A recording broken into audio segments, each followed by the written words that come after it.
Você já se sentiu vivendo no limiar do cotidiano, às vezes no limiar da sua própria vida? Sentiu que às vezes você faz parte de um livro, de uma história e até mesmo de um filme? Bom, tomara que esse livro seja um livro de romance, de desejos realizados, e não um livro de terror ou de thriller, não é mesmo? E imagine, então, o que leva uma pessoa a contar histórias, aquelas histórias que ela observa do cotidiano, aquelas histórias que ela percebe passando por ela ou escuta. Uma pessoa muito atenta que percebe todo aquele processo do que acontece no entorno dela. E mais ainda, começou a escrever livros depois dos 70 anos, depois dos 75 anos, e já vamos entender já já por quê. A gente vai conversar com George Borten, que está lançando o seu segundo livro de contos. Também vamos falar sobre isso, que é o Travessias Acidentais. Ficou um pouco atravessado para você esse título? Esse título não é um acidente, não. Ele foi muito bem escolhido pelo autor em companhia de algumas pessoas e nós vamos entender por que nessa entrevista. E a gente começa, George, querendo saber por que você começou a escrever logo depois dos 75 anos. Eu sempre fui um contador de histórias, assim, socialmente, né, a parte oral, né, um grande conversador, como dizia, conversa demais, como minha mulher define, conversa demais. Conversa bem, mas conversa demais. Então, eu sempre contei casos. Aí me chegou a ideia de assim, por que não escrever em vez de mudar o meio, né? Passar para a escrita. Aí eu fiz uma tentativa no computador e me pareceu fácil.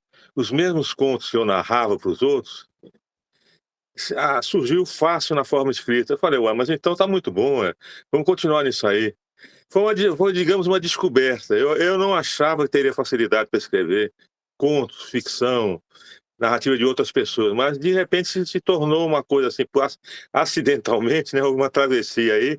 Eu passei de narrador de carro para escritor de casos, que muda a maneira de ver a situação também.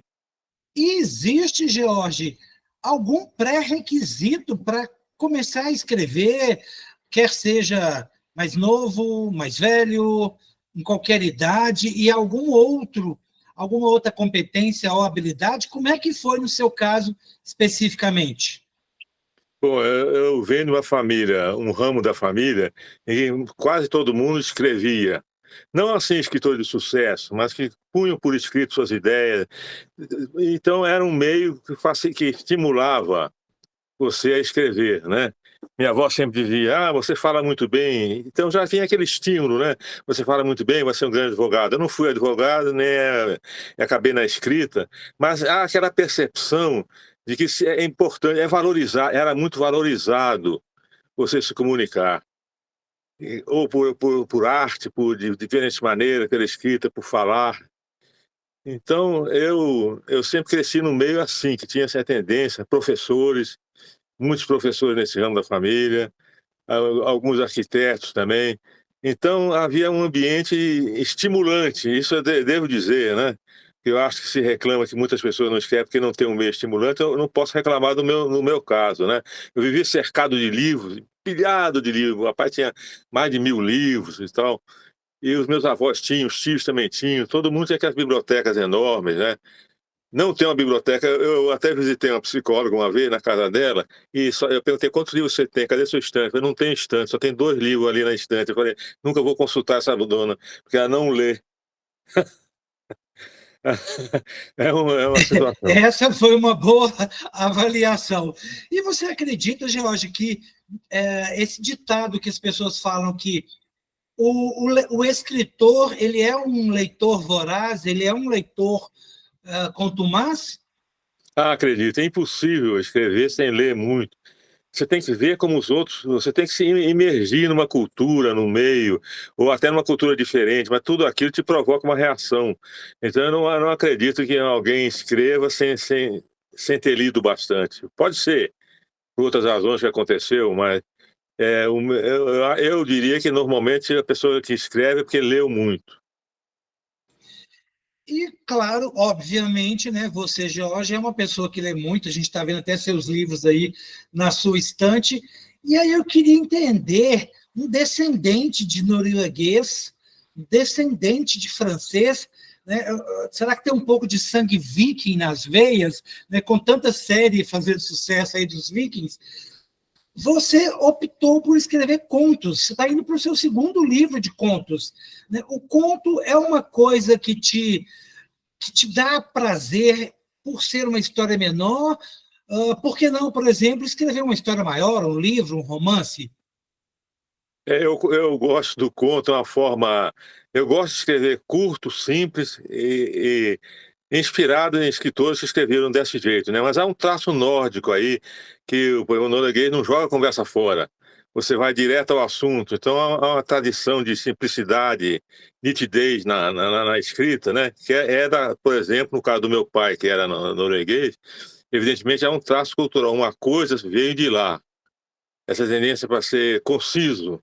E aí, então, sua opção pelos contos, até de repente, por um interesse em poder registrar várias histórias do seu conhecimento, né? E você começou com o canal de Dotonbori. E aí já me dá um nó na cabeça quando eu fico pensando no nome do livro. O canal de Dotonbori e outras histórias. E como que você, né, o George, chegou nesse nome? Quando eu fui enviado ao Japão para ficar um mês lá, e fui mandado para a cidade de Osaka, quando eu fiquei um mês, Osaka. E Osaka tem uma região equivalente a uma Savassi, Belo Horizonte, que é o canal de Dotonbori, uma região de teatro, espetáculos, restaurantes, todas as artes envolvidas, né? Quase um quarteirão, não diria boêmio, mais ou menos boêmio, mas não é bem boêmio, é igual a Savassi, tem comércio e entretenimento e cultura, né? E quando o pessoal queria me levar, eu era um visitante ilustre para eles, né, para da fábrica, queriam me levar para local chique. Falei, não, eu quero que vocês me levem todo dia para o canal de Dotonbori, que é um lugar onde se via a vida acontecer, entendeu? Eu via os japoneses sendo eles mesmos. Eles se espantaram com essa coisa, mas eles me perguntaram, de onde você ouviu falar no canal de Dotonbori? Não, eu estudei antes de vir para cá, estudei o assunto, e o que vai me interessar mesmo é o canal de Dotonbori. Aí então circulava com esses japoneses no canal de Dotonbori, foi aí que eu aprendi muita coisa, vi muita coisa interessante, que eu sintetizo no meu conto, o canal de Dotonbori, que é o primeiro conto do livro, sobre essa maneira diferente que os japoneses veem a vida, né? Quando você puxa esses contos, Jorge, a gente tem a impressão, e aí me corrija se eu estiver errado, porque eu ainda não posso dizer com profundidade da sua obra, porque ainda não sou um estudioso da sua obra, mas a sua obra, ao mesmo tempo que ela nos instiga a leitura, ela nos incomoda, entre aspas, pelo ponto de vista que você puxa a história, né? É como se, ao mesmo tempo, você traz ali traços melancólicos da vida da pessoa, né? Você pega uma pessoa que tem problemas, ou, né, eu diria todas as pessoas, quem não tem problema, né? Pega ali alguma coisa, começa a colocar aquilo, mas aquela coisa não se resolve. Quer dizer, como é que é essa questão? Foi uma opção sua quando você escolhe os contos que você vai registrar? Como é que é esse critério na hora de selecionar? Foi escolher para contos situações que geralmente levam a um final indefinido, porque eu acho que a vida é assim, é indeterminada, é um percurso que durante algum tempo as coisas andam meio paralelas entre as pessoas, mas que não chega nunca a um final. Quer dizer, a vida basicamente evita-se o final decisivo das coisas, né? Então eu escolhi contos dentro desse espírito, né? Você narrar uma história que começa num ponto e num determinado ponto você tem que abandonar aquela história, que a história não é mais sua, ela vai seguir um caminho, você não sabe qual. Ou seja, é a incerteza da vida, é uma característica dos meus contos. Você realmente não sabe como aquilo tudo, você conhece alguns desdobramentos, mas nunca vai saber, fica a seu critério como leitor, decidir qual será o futuro daqueles personagens. Quando você escreve, você escolhe essas histórias, porque me parece que também queria que você comentasse e confirmasse isso, são, né, histórias que você traz do seu cotidiano, do que você vê ou você escuta, né? Você fica sabendo, e aí você quer, com isso, por exemplo, nos impactar leitor, mostrando que as pessoas estão num processo em que, às vezes, elas não se organizam, elas não se planejam, é como se fosse aquele poema, né? No meio da pedra, no meio do caminho tinha uma pedra. Aí eu dou de cara com ela e eu não sei o que eu faço, eu volto. É exatamente isso. Essa citação de Carlos Drummond de Andrade vem bem a valer, que a vida, assim, te dá uns tropeços, mas não tem muito sentido. As coisas acontecem, a sua reação, o seu desenvolvimento, e de repente aquela crise passa e vem outra. Você é testado, você nunca é resolvido, nada é perfeitamente resolvido, né? Então fica aquela sensação de dor e espanto com a vida, que te força em situações extremas e depois te abandona para você mesmo tentar fechar, e o que você não vai fechar aquela história. Eu passo essa angústia, de certa maneira, eu passo essa angústia para o leitor. Há a intenção de fazer isso.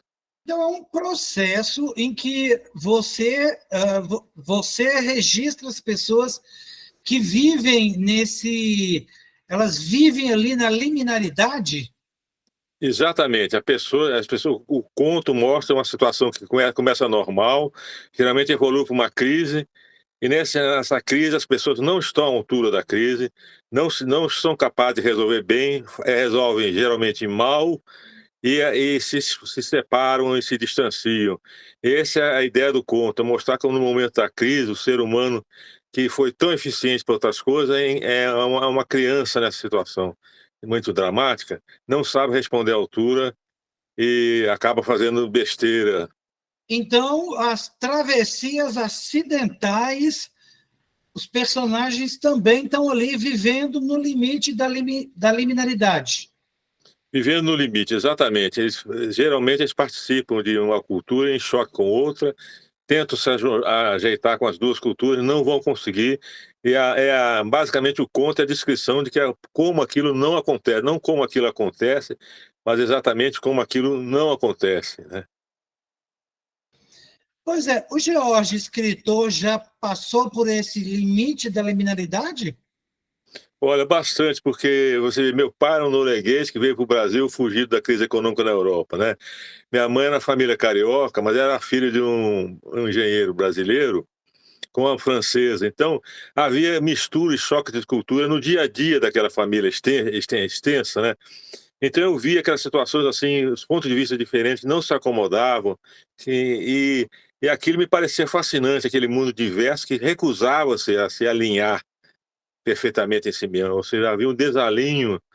Meus contos são mostrando o desalinho das vidas diferentes, oriundo de culturas diferentes. Pois é, mas aí você citaria um exemplo seu, ou um exemplo, enfim, da nossa realidade brasileira, até para a gente entender mais sobre a questão da liminaridade que você coloca muito e questiona muito nos seus contos? Perfeitamente. Eu mudei muito. Quando criança, eu morei em Recife. Depois nós moramos grande parte do tempo no Rio. Depois transferimos para Belo Horizonte. E toda vez essa mudança mostrava esse tipo de coisa, situações que você demora para se ajustar.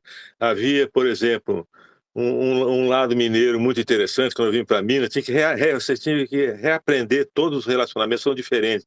O mineiro é menos intenso, né, mais concentrado, menos conversa fiada, assim. E você tinha que entender todas essas coisas como funcionava diferente. A transição do Rio para Belo Horizonte, para mim, como adolescente, foi assim, bem complicada, porque você não realmente entendia. As pessoas pareciam hostis, não eram, então, as pessoas que pareciam amistosas não eram, né? E o que você destaca quando a gente está falando? A gente falou de títulos, né? Do primeiro livro, o Canal de Dotonbori, que você destacou o fato de você ter conhecido essa região do Japão, ter se interessado. E aí a gente vem para esse segundo livro de contos que você está lançando, e o nome dele é Travessias Acidentais. Aí a gente junta isso um pouco com a questão de viver no limite da liminalidade, de não estar pronto para lidar com as questões que a gente vive, ou dos problemas que a gente acaba desistindo de enfrentar, ou desistindo da situação, vão partir para outra. Quer dizer, as pessoas acabam não seguindo em frente. Então, essa questão da travessia, né, é o atravessar ou tentar pular de um abismo para o outro lado, os acidentes que acontecem nos percursos. Como que o George conseguiu, enfim, reunir todos os seus pontos e chegar nesse título? Esse título, uma psicanalista, parente nossa, que me deu a sugestão, que você mostrou no seu livro agora, são travessias, são circunstâncias que você muda de um estado para outro, sem estar. Então ela me explicou o uso da palavra e sugeriu que esse deveria ser o título, porque no canal de Dr. Bora é muito geográfico, né? Um canal de Dr. Bora, no canal do Dr. Bora. Então esse travessia já é mais processual, é o processo, que o livro é sobre processos de transformação, né? E do seu primeiro livro de contos para o segundo, o que mudou? Mudou, por exemplo, você está mais atento, você ter mais cuidado, né, melhorar talvez os seus critérios para evitar polêmicas. O que mudou enquanto seleção de textos e enquanto escritor? Eu acho que do primeiro para o segundo livro eu aperfeiçoei o estilo. O estilo está melhor, mais solto e mais cadenciado. Porque eu sou muito preocupado com a questão do ritmo da narrativa. Você não pode começar acelerado, frear bruscamente, parar muito numa observação de uma casa, uma coisa assim. Então, o ritmo parece que agora eu consegui chegar ao que eu queria alcançar. O conto flui. Meu objetivo é o seguinte: pegar o leitor na primeira linha e não permitir que ele solte o conto até ler até o final. Então, às vezes, eu empresto o livro para a pessoa assim, e lê um conto aí. Eu observo como é que a pessoa está lendo o conto. Se eu observo que ela lê algumas linhas e para, aí eu falo assim, acabou. Que a minha ideia básica é pescar a pessoa na primeira frase e só devolver na última. Você trouxe da sua formação e da sua atuação como anos de engenheiro, a engenharia não te emprestou nada para a escrita ou contribuiu? Não, ela contribuiu, o tipo de pessoas que você encontrava é impressionante, né? E essa é uma profissão de muito contato com pessoas diferentes. Não exatamente agregar cultura, no sentido, a cultura adquirida nos livros, nas conversas e tal, mas a engenharia me permitiu conhecer pessoas muito diferentes. Eu visitava muito fábricas, via como as pessoas trabalhavam, o que elas pensavam, o que era bem diferente. Por outro lado, o ambiente de fábrica é uma cultura específica, com seus técnicos, seus operários, seus engenheiros. Então, aquilo você me permitia algumas observações que algumas até estão no livro. Nesse caso, há um conto do Porto do Rio, que se refere a esse encontro, eu como engenheiro visitando o Porto do Rio, e esse choque de mentalidade. Mas então existe isso realmente. A engenharia me forneceu alguns elementos de observação humanos, mas a técnica, o instinto, a arte de escrever não veio da profissão de engenheiro, não. E como que você, né, tendo essas descendências tão, digamos, entre aspas, cosmopolitas, como é que você lidou com esse choque de cultura? Porque eu imagino que, né, os seus parentes, tios, primos e pessoas, né, que vão sendo agregadas aí no segundo grau, de às vezes outras culturas, porque muda muito, né, o Brasil em relação a essas culturas. Como é que você conseguiu lidar com isso, né, fazer essa transição e não ficar também dentro desse limiar? É, a primeira coisa é o seguinte: cada lugar, cada grupo, cada momento da vida, você tem um grupo de pessoas. Sem conhecer aquele grupo, as suas regras, seus modos de viver. Eu fiquei 1 ano e meio na Noruega, né? Morei lá 1 ano e meio. Então, realmente, por exemplo, nesse caso, é muito diferente. Eu tive que me adaptar. Por exemplo, abandonar arroz com feijão, né? Porque onde a cidade onde eu morava, muito pequena. E não é questão, ninguém comia arroz, muito menos feijão, né? Então, é batata. Tem que aprender a gostar de, por exemplo, vou fazer um exemplo básico. Todo dia batata. O dia pode variar para cenoura, ervilha, mas a batata está sempre lá. Então você não, você, eu detesto batata, você está excluído, você não vai conseguir se integrar, não vai conseguir ficar calmo, normal, não vai se alimentar direito. Então, a primeira coisa que eu aprendi nessas coisas, você tem que ser flexível. As regras aqui nesse lugar não são ditadas por você, são ditadas pelos outros que aqui estão. E é eles que você tem que, se você não se adapta, você saia então. Então, uma regra muito importante que eu aprendi é esse, que era da minha família, se adaptar ao Brasil, à família francesa, à família norueguesa, se adaptar aos fatores locais. E isso era bem claro A ali. famosa resiliência, que inclusive é uma ação, uma artimanha contra a liminalidade, né? É uma maneira de enfrentar a liminalidade. Você tem que aderir em parte, pelo menos em parte. Pode não resolver a questão como um todo, você tem um lado que não se integra, mas mesmo assim, a grande fator de solução é você estar num outro mundo, as regras não são as suas, e ou você gosta ou você sai fora. Basicamente, essa situação. E quais as expectativas do George para o lançamento desse segundo livro de contos? Olha, eu digo o seguinte: a gente tem uma expectativa sempre boa, mas como escritor no Brasil, você tem que ser muito realista também, né? Mas vamos ter, até o lançamento eu estou muito otimista, né? Depois eu não sei. Agora, eu estou fazendo o que eu gosto, eu acho que eu quero fazer isso, quero escrever aquilo, quero deixar. Então, é uma força, assim, que não é sobre cultura, não vou fazer, eu vou fazer. Eu tenho como se fosse uma ordem interna de fazer isso e vou fazer. Vou escrever, escrever, escrever, até morrer escrevendo no dentro do caixão, ainda escrevendo. Mas realmente é o meu lado realista. Aí, meu lado norueguês realista impede você de fantasiar demais. Nossa, eu estou lá, vou invadir a livraria para comprar meu livro. Não tem essa fantasia. Aliás, uma das características que eu vi criticar no interface, no liminar entre Noruega e Brasil, é essa questão. O brasileiro é considerado muito fantasioso. Ele se perde na cabeça, vai fazer isso, vai acontecer isso, vou fazer aquilo, vou ficar rico. E o norueguês é muito contigo, vamos com um passo a passo. Eles são muito objetivos, não, até o mês que vem dá para pensar o que fazer, no outro mês não dá para. Então, esse é meu lado também norueguês, e não ficar assim, maravilhado com o futuro assim fantasioso, evitar a fantasia. O norueguês detesta o sujeito fantasioso. E aproveitando carona nessa fantasia do que você está falando, a gente tem o índice, infelizmente no Brasil, ainda muito baixo de leitores brasileiros. Em contrapartida, por exemplo, né, usando aí a sua descendência francesa, né, os franceses estão entre os países que mais leem no mundo. E eu não sei como é que está esse processo na Noruega. Como é que você vê essa questão? Você tem alguma análise disso? Você tem alguma opinião sobre esse processo aí triangulado dos três países? Olha, isso também eu tive muito na França. O francês, ele é apaixonado pela diferença, pelo desafio intelectual, pela ousadia intelectual, e é apaixonado por aquele que se lança nesse campo. Então é uma paixão nacional na França. Você escreve um livro polêmico, algo que você discute, mas tem que ser engraçado, elegante e com elegância. Mas fazendo isso, você é muito bem recebido. Você adora a crítica, a discussão, o debate.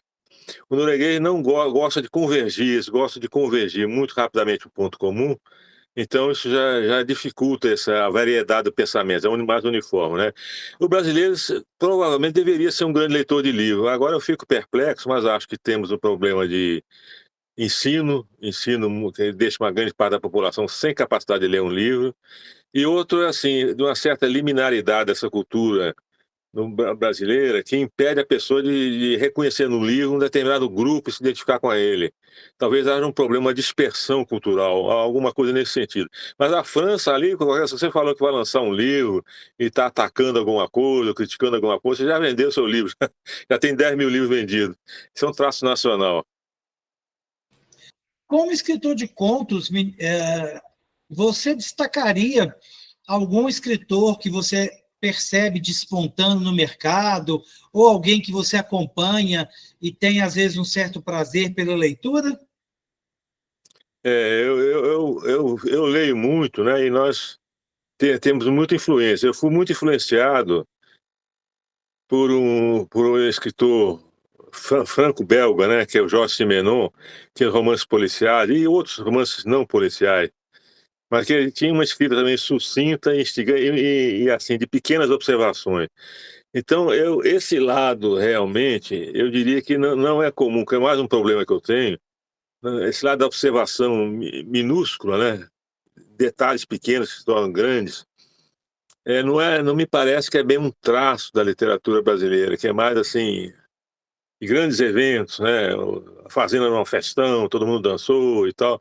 Você não vai olhar se ele, aquela boneca que já atearam fogo no chão, aquilo não é importante, né? Se vê um livro de Simenon, aquilo tudo começa dali, né? Então talvez haja uma dificuldade de público por causa da minha grande destaca a observação das pequenas coisas produzindo grandes resultados. Não sei se seria uma tentativa de explicar o problema. Não são eventos tão dramáticos assim, né? Aqui no Brasil, você vê alguém se destacando? Você citaria algum escritor? Em Minas, especificamente, eu gosto muito do Luiz Gifone. Luiz Gifone tem uma escrita universal, muito profunda, muito perspicaz, vai muito a fundo nos problemas do Brasil. E eu acho que ele por exemplo, seria quem eu citaria aqui agora. Vamos falar aí de projetos. Tem alguma coisa no forno aí? O George já está escrevendo, já está prestando atenção no cotidiano? Como é que estão os seus planejamentos para a questão literária? Eu já estou procurando os próximos contos, né? Que sempre aparece, né? É uma situação, uma conversa, né? Porque não é só um fato que eu presenciei. As pessoas eu sempre parto, todos esses contos meus partem de um ponto real, do ponto de vista real. Real é o seguinte: ou me foi narrado, ou eu vi, ou eu participei, ou eu li sobre aquilo. Para começar na realidade e a partir dali eu ficcionalizo para a história ter um desenvolvimento e um final. Algumas vezes o conto está tão baseado em fatos reais que nem precisa inventar. Tem um conto que eu escrevi, que eu simplesmente fui assistir uma moça tocando piano no Palácio das Artes, e escrevi sobre essa sessão, essa espetáculo, não é? É tão. As pessoas morrem de rir e falam, naturalmente você inventou isso tudo. Falei, esse é um conto em que eu não inventei nada. Apenas você ver o que estava acontecendo. Gente, está acontecendo, não acredito que está acontecendo isso nesse espetáculo. A pianista tocando e está acontecendo isso. Eu não vou falar para não estragar o livro. Então, eu realmente, ninguém percebeu. Eu falei na época, minha namorada na época, eu falei, mas que coisa, uma coisa mais engraçada que eu vi na minha vida. Eu falei, não vi nada, não vi. Você não viu, não percebeu? Não percebi, não tinha percebido, se passava. Os livros chamam, o conto chama Concerto de Piano. Aliás, está no primeiro livro. Então aquilo ali, eu falei assim, eu não inventei mais, porque a situação já era tão engraçada, que se eu fosse inventar alguma coisa ali, estragava. Então todos os fatos ali são reais, por exemplo, no caso. Mas tem casos em que a história tem que ser ficcionalizada. Por exemplo, tem uma história que eu falo, um cara é assassinado no final, mas na realidade ele não foi assassinado na hora, ele foi levado, torturado, levou meses para ser morto. Aí, para contar a história, eu tive que mudar a morte dele na hora, quando ele é capturado, porque senão o conto desestruturaria, se perderia. Então, às vezes, a gente é obrigado a ficcionalizar. Mas esse conto Concerto de Piano, por exemplo, não tem nada de ficção. E outros vai variando a dose, né? Mas sempre o ponto de partida é algum fato que me foi transmitido como real. A partir daquilo, eu tento sair desse pé da realidade e caminhar até o final. E quais dois contos que você destacaria no livro que você está lançando agora, Nas Travessias Acidentais? Eu destacaria com o Casal Perfeito. O Casal Perfeito, que é uma síntese da questão da liminaridade. Um casal perfeito, começa a primeira página, descrito como uma vida maravilhosa, perfeita. De repente, tudo muda 180 graus. E exatamente a descrição aí, o conto fica forte, é onde ele mostra o que desencadeia a crise e rapidamente se desintegra o casal. Mas então eu tenho um certo orgulho de ter conseguido, assim, criar uma tensão positiva, o casal perfeito, escrever aquelas circunstâncias favoráveis, e de repente você introduzir a alteração de ritmo, o choque e a catástrofe ocorre em seguida. E eu acho que eu tenho. Você me perguntou que eu teria orgulho. Eu tenho orgulho que eu acho que nesse ponto eu consegui fazer o desenvolvimento até a finalização num ritmo realmente próprio, adequado para o conto uma estrutura que não, eu acredito que não vai deixar o leitor parar de ler o conto antes de chegar no final. Que é meu objetivo, é sempre esse.